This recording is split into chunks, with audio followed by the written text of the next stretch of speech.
आप सभी का होम साइंस क्लासेस में स्वागत है। आज का हमारा टॉपिक है लक्ष्य। लक्ष्य क्या होता है? गोल्स। ठीक है, तो इसके बारे में जानेंगे। तो चलिए आज का वीडियो स्टार्ट करते हैं। जेपी शेरी के अनुसार लक्ष्य जीवन के वे साध्य हैं जिनको प्राप्त करने हेतु प्रत्येक व्यक्ति या परिवार श्रेष्ठता करता है। निकलता डार्सी के अनुसार सामान्य अर्थों में लक्ष्य वह बिंदु होता है जहाँ तक व्यक्ति या परिवार द्वारा कार्य करने की इच्छा रखी जाती है। तो लक्ष्य वो होता है, लक्ष्य ग्रहण करने योग्य वस्तु, अंत या उद्देश्य है। तो हमारा जैसे कि कोई परिवार है, उसका एक लक्ष्य होता है कि हमें इस लक्ष्य की प्राप्ति करना है। तो वो पूरा परिवार मिलजुल कर कार्य करते हैं और उस लक्ष्य तक पहुंचने की कोशिश करते हैं। जैसे कि एग्जाम्पल से आप लोग सही से समझेंगे। जैसे कि किसी परिवार का लक्ष्य है कि हमें मकान बनवाना है। ठीक है, घर चाहिए, घर का लक्ष्य है। तो परिवार मिलजुल कर अपनी सेविंग्स करेंगे कि पहले हम क्या करेंगे, मकान खरीद सके। तो वो पूरा परिवार का लक्ष्य है घर का उन्होंने लक्ष्य रखा है कि हम कार्य करेंगे, बचत करेंगे और फिर बचत करके हम अपना एक मकान खरीदेंगे। तो यहाँ पे क्या हो गया, हमारा लक्ष्य मकान। तो सभी परिवारों का अलग अलग लक्ष्य होते हैं और बहुत सारे होते हैं, एक साथ कई होते हैं। जो इम्पोर्टेंट होता है उनको पहले पूरा किया जाता है और फिर जो इम्पोर्टेंट नहीं है उन्हें बाद में। तो अभी और देखेंगे लक्ष्य कितने प्रकार के होते हैं। तो लक्ष्य 3 प्रकार के होते हैं। पहला है दीर्घकालीन लक्ष्य, दूसरा अल्पकालीन लक्ष्य और तीसरा है साधन समाप्ति लक्ष्य। ठीक है, तो इसमें सबसे पहले हम बात करते हैं दीर्घकालीन लक्ष्य के बारे में। ये क्या होता है? ऐसे लक्ष्य जिन्हें प्राप्त करने हेतु काफ़ी लंबे समय तक प्रयास करना पड़ता है, अतः ये लक्ष्य सामान्यतः स्थायी समझे जाते हैं और परिवार के सामने प्रत्येक समय उपस्थित रहते हैं। दीर्घकालीन लक्ष्य परिवार को वास्तविक अर्थ प्रदान करते हैं और संपूर्ण परिवार उन्हें अनुभव करता है। दीर्घकालीन लक्ष्यों को प्राप्त करने हेतु कभी कभी वर्षों तक लग जाता है। तो यहाँ पे आप समझेंगे कैसे एग्जाम्पल से। ठीक है, जैसे कि दीर्घकालीन जो लक्ष्य होते हैं वो बहुत ही लंबे टाइम के लिए होते हैं और ये स्थायी होते हैं। यानी कि अभी हमने सोच लिया फिर चेंज कर लिया, नहीं अभी ये लक्ष्य नहीं है, ऐसा नहीं होता। जो परिवार होता है, जो बड़ा लक्ष्य होता है वो स्थायी होता है। ठीक है, वो जल्दी जल्दी नहीं बदलता है कि एक बार हमने ये सोच लिया हमें ये करना है, हमें उस तक पहुंचना है, तो उसमें भी लंबा समय लग सकता है। जैसे कि आप सोचें कि एक परिवार है एक परिवार है, तो उसका लक्ष्य है, समझे कि मकान ही ले लीजिए। ठीक है, मकान या फिर उच्च उच्च शिक्षा या किसी की शादी, विवाह। ठीक है, देखिए मकान, उच्च शिक्षा, विवाह, ये सारे दीर्घकालीन लक्ष्य है किसी परिवार का। तो वो अगर हमारा उच्च शिक्षा है तो उसके लिए लग जाएगा कि हाँ बच्चों को कैसे कैसे पढ़ाना है, उसमें पैसे ज़्यादा लगेंगे। तो परिवार मिलके क्या करता है, बचत करेंगे।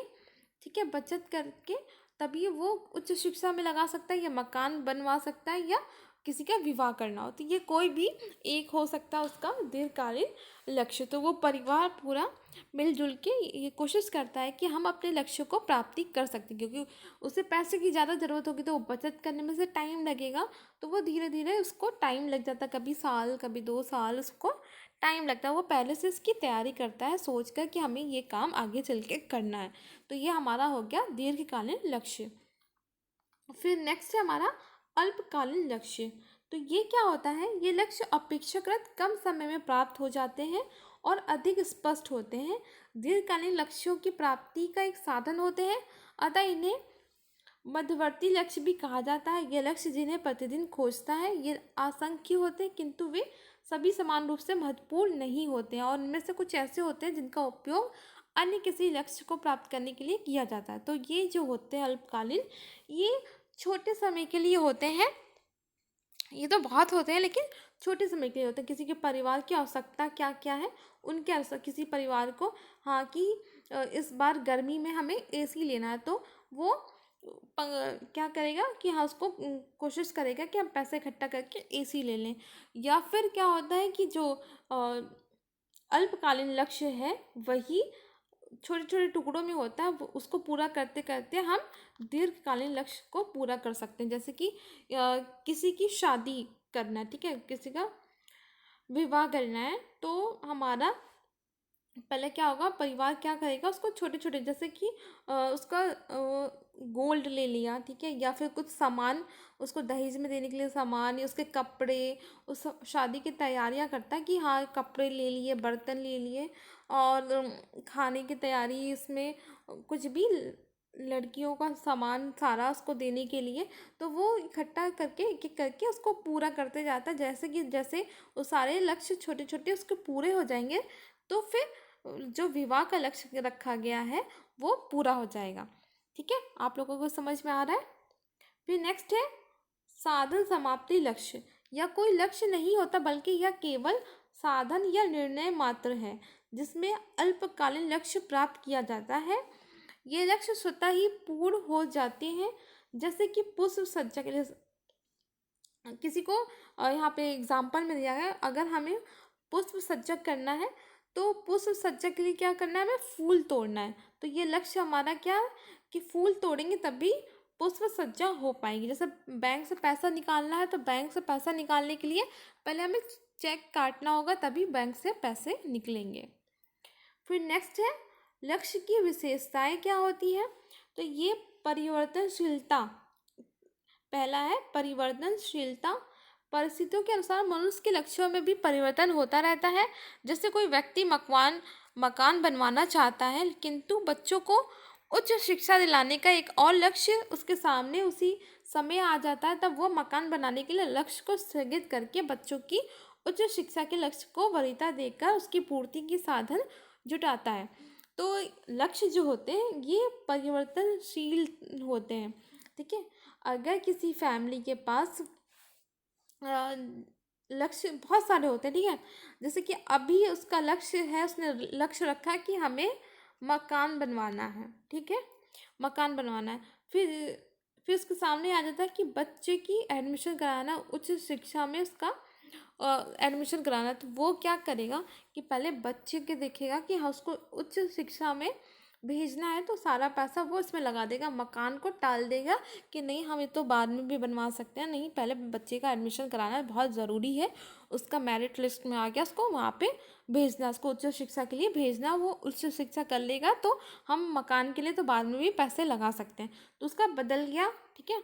तो ऐसा बदलता रहता है, लक्ष्य जो होते हैं बहुत सारे होते हैं, वो एक समय आ जाता है कभी कि उसको बदलना पड़ता है, चाहे मजबूरी में हो चाहे जैसे भी हो, तो बदलता रहता है। फिर नेक्स्ट है श्रृंखलाबद्ध। तो लक्ष्यों की श्रृंखला बहुत अधिक लंबी होती है। मनुष्य अपने जीवन में अनेक लक्ष्य बनाता है तथा उनकी पूर्ति के लिए निरंतर प्रयासरत रहता है।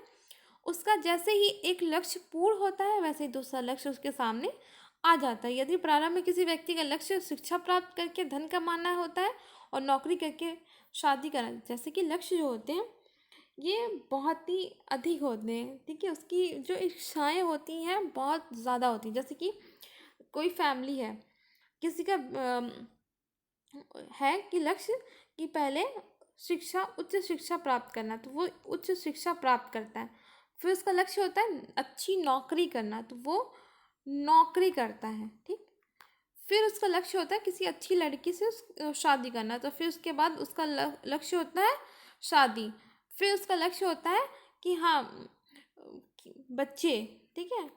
फिर उसका लक्ष्य होता है बच्चों की अच्छी शिक्षा, फिर उसको शिक्षा दिलाता है। फिर उसका लक्ष्य बनता है कि शिक्षा के बाद बच्चों की अच्छी नौकरी, फिर उसकी शादी। तो उसके लक्ष्य बहुत ही लंबे होते हैं, बहुत ज़्यादा होते हैं, एक के बाद उसके पास आते ही रहते हैं। एक ख़त्म नहीं हुआ कि दूसरा लक्ष्य आ गया, दूसरा ख़त्म नहीं हुआ तीसरा आ गया, तो उसके लक्ष्य लाइन में लगे ही रहते हैं कि हाँ एक के बाद एक लक्ष्य की वो पूर्ति करता रहता है। फिर नेक्स्ट है वातावरण का प्रभाव। तो व्यक्ति अपने लक्ष्यों की रचना अपने चारों ओर के वातावरण के अनुसार करता है। जैसे उदाहरण देखा जाए, यदि किसी विद्यार्थी को अच्छे स्कूल में प्रवेश दिलाया जाता है तो वहाँ का अच्छा वातावरण मिलने पर उसके लक्ष्य भी अच्छे हो जाते हैं। तो ठीक है, जैसे कि कोई स्टूडेंट है, ठीक है, उसको अच्छे स्कूल में, पहले किसी सरकारी में पढ़ा था, फिर उसके बाद अच्छे स्कूल में बहुत अच्छे इंग्लिश मीडियम में पढ़ रहा है, तो उसका वातावरण तो चेंज हो गया, तो वो अपने लक्ष्यों को भी ऊंचा उठाएगा कि हाँ मैं इसके बाद ये स्टडी कर सकता हूँ, मैं बाहर पढ़ने जा सकता हूँ, मैं अच्छी नौकरी कर सकता हूँ। उसके भी वातावरण का प्रभाव पड़ेगा, फिर अपनी फैमिली को भी अच्छी जगह लेके जाएगा, फिर अच्छे घर को कि हाँ मैं इस छोटे से घर से निकल के किसी बड़े घर में अपनी फैमिली को रखूँगा और अच्छी पढ़ाई करके जॉब करूँगा या फिर बिजनेस करने का उसका प्लान हो, तो उसका वातावरण बनने के कारण उसकी सोच भी बदलती है और सोच बदलने के कारण उसके लक्ष्य में भी परिवर्तन होता है। फिर नेक्स्ट है लक्ष्य में परिवर्तन। हमारे जीवन लक्ष्य की पूर्ति प्रतिदिन होती है। कुछ लक्ष्य की प्राप्ति व स्वतः दूसरे लक्ष्य उसके स्थान पर आ जाते हैं। हमारा पारिवारिक जीवन चक्र बदलता रहता है, साथ ही लक्ष्य में भी परिवर्तन होता जाता है। आरंभिक अवस्था में पति पत्नी के लक्ष्य घर को सजाना होता है, बच्चे के आने पर लक्ष्य बदल जाते हैं। अचानक आने वाले परिवर्तन जैसे दुर्घटना, रोग, मृत्यु से जीवन के लक्ष्य बदल जाते हैं। हाँ, जैसे दुर्घटना होती है तो उससे भी, या रोग, उससे लक्ष्य बदल जाते हैं। फिर नेक्स्ट है पारिवारिक लक्ष्यों की पूर्ति के साधन। परिवार को अपने आर्थिक स्थिति तथा आवश्यकताओं को ध्यान में रखकर ही लक्ष्य निर्धारित करना चाहिए। दीर्घकालीन लक्ष्यों की पूर्ति परिवार के दैनिक कार्यों व अल्पकालीन लक्ष्यों के द्वारा होती है। लक्ष्य सभी सदस्यों के सहयोग द्वारा प्राप्त किए जाते हैं। परिवार के साधनों को सोच समझकर उपयोग करने से लक्ष्य प्राप्त किए जाते हैं। लक्ष्यों की प्राप्ति के लिए सही योजना बनाकर काम कर सकते हैं। तो अच्छे मतलब लक्ष्य की पूर्ति के लिए निर्णय, ज्ञान वृद्धि, जीवन दर्शन व साधनों का उचित उपयोग करके हम प्राप्त कर सकते हैं। अगर हम सही उसका निर्णय ले रहे हैं, जैसे कि मकान है, मकान का हमारा लक्ष्य है, तो हम उसका एक अच्छा निर्णय लेंगे। जैसे हम उसका प्रबंध करेंगे कि हम पैसे कहाँ से लेकर आएँ, कैसे लेकर आएँ, उसके बाद हम मकान अपना खरीद सकते हैं। तो परिवार के सभी सदस्यों का सहयोग होगा, सभी पैसे अपने बचाएंगे बजट बनाकर, ठीक है, तो पैसे बजट बनाकर जो बचत करेंगे उससे होगा, तो वो सही बचत करेगा तभी अपना लक्ष्य को प्राप्त कर सकते हैं। ठीक है, तो और इसमें सभी परिवार का सहयोग होना चाहिए और लक्ष्य वही रखना चाहिए जो अभी उसकी परिवार की स्थिति है। ठीक है, अब परिवार जो है वो ये नहीं कि लक्ष्य बहुत बड़ा रख लिया कि वो पूरा ही नहीं कर पाए, कभी 5, 6, 7, 8 सालों में भी पूरा नहीं हो पाए, क्योंकि जो परिवार की स्थिति है उसी के अनुसार लक्ष्य भी रखना चाहिए। ठीक है, अब ये नहीं कि परिवार की स्थिति इतनी अच्छी नहीं है तो वो रख लिया कि वर्ल्ड टूर पे जाना है, तो ये लक्ष्य इतना पॉसिबल नहीं होगा उस टाइम, उसको काफ़ी साल लगेंगे। अपने लक्ष्य उसी जैसे रखना चाहिए जैसा उसका स्तर है, जैसे कि वो उच्च शिक्षा के लिए कर सकता है। ठीक है, अगर अच्छा उसका स्तर है तो उच्च शिक्षा में बच्चों को भेज सकता है। तो अपने अकॉर्डिंग उसको लक्ष्य को रखना चाहिए, तभी वो पूरा हो पाएगा। और अपने पूरे अच्छे ज्ञान का यूज़ करके, निर्णय अच्छे लेकर, मैनेजमेंट करके ही अपने लक्ष्यों को पूरा कर सकते हैं। तो अगर आपको वीडियो पसंद आया तो प्लीज़ वीडियो को लाइक करें, शेयर करें और चैनल को सब्सक्राइब करें। Thank you for watching.